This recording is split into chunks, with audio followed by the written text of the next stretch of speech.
Good day guys, ngayong araw i-review natin. Quick review lang tayo sa TNW A9 Pro.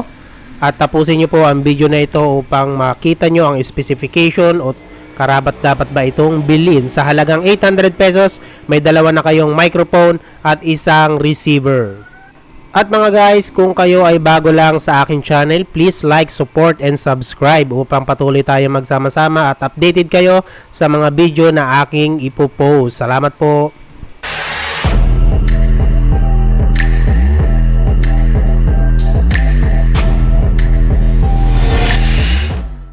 Okay guys, ang kasama niya sa box, ito na po.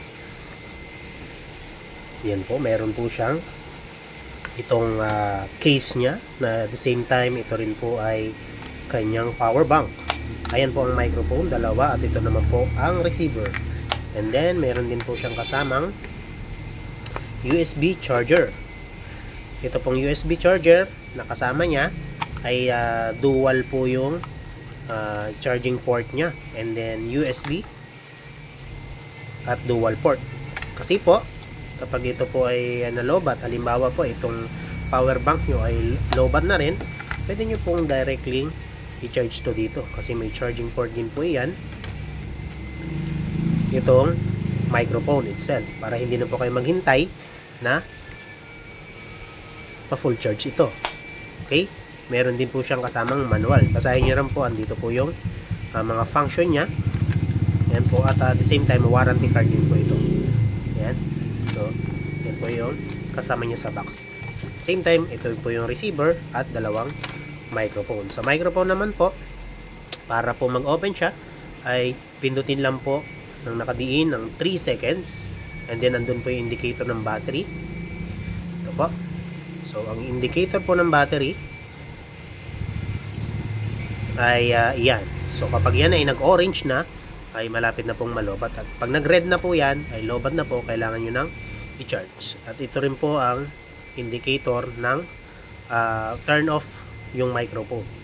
So yun naman po, kapag ganyan po nagbi-blink, ibig sabihin hindi pa naka-connect, no? Kapag yan ay nag-steady light, connected na po siya dito sa kanyang receiver. At yun naman po, itong ito naman po, ayan, ito naman pong yan, indicator na yan ay para po yan sa reverb, no? Kapag magkakaroon ng echo ang yung boses kung kayo nagbibideo, okay, pwede nyo pong gamitin ng microphone na ito. Ngayon, let's try out. Okay, yan po.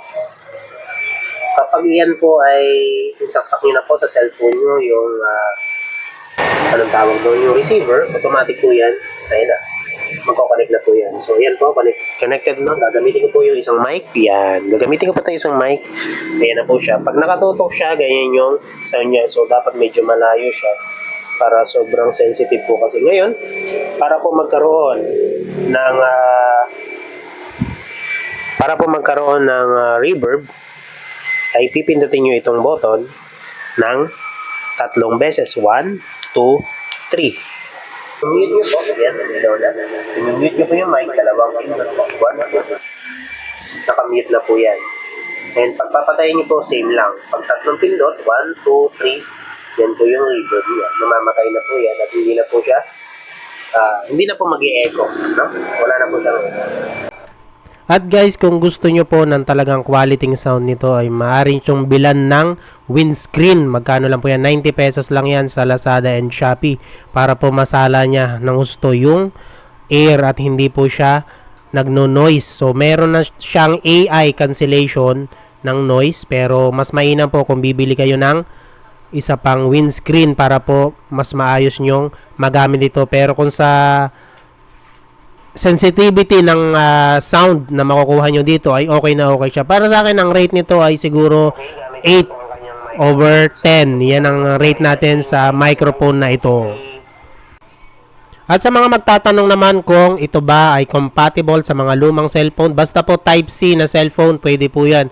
At kung sa mga Vivo naman po na cellphone at iba pa, na kailangan i-turn on ang OTG para po gumana itong microphone na ito. At hindi nyo na po kailangan ng application para mapagana to. Basta po plug and play lang to. Pag saksak nyo ng receiver, gagana na rin po ang microphone pag in-turn on nyo.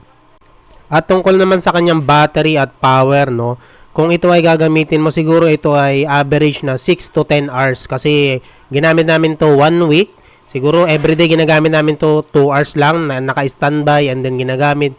Actually, hindi pa namin to china-charge after 1 week na ginamit. Isang beses lamang namin to chinarge nung binili. At hanggang ngayon, pati yung power bank niya matagal po maubos. At mataas pa rin ang percentage. 90% pa rin yung power bank niya. At palagi lang namin to nilalagay doon sa box. So matagal po ang battery life niya at sulit na sulit kayo dito kasi hindi kayo manghihinayang na bayaran to na 800 pesos kasi maganda na rin yung quality ng audio niya, though mas maraming magandang quality pa dito ng microphone, pero kung sa price niya ay pwede na ito. At the same time, hindi na kayo mapapahiya sa design nito, sa style niya, at hindi naman siya mukhang cheap. Isa pa, yung box niya ay talaga namang matibay at may protector yung inyong microphone. At isa pa, matagal nga malobat. So madami-dami kayong vlog na magagawa dito bago ito malobat. At sa mga nagtatanong kung saan ko ito nabili, ay lalagay ko na lang po ang kanilang website or link doon sa description box. So pakiclick na lang po ang link na yan. Yan ay sa Lazada ko nabili. Diyan nyo lamang po sa store na yan mabibili. At ito ay authentic na sa kanila lamang. At ito nga po palang microphone nito ay 360 omnidirectional.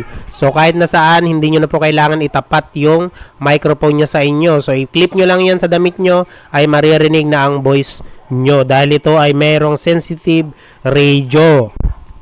At kung kayo nga ay bago lamang po sa aking channel at nakarating kayo sa part ng video nito, maaari po bang humihingi sa inyo ng subscribe, like and share at patuloy po tayo magsama sa mga video. Kung gusto niyo po ng mga ganitong video, review, travel at experience ay nandito po yan sa channel na ito. Maraming salamat po sa mga nakasubscribe na at patuloy nanonood sa ating video. Maraming salamat po. Hanggang dito na lang. Salamat!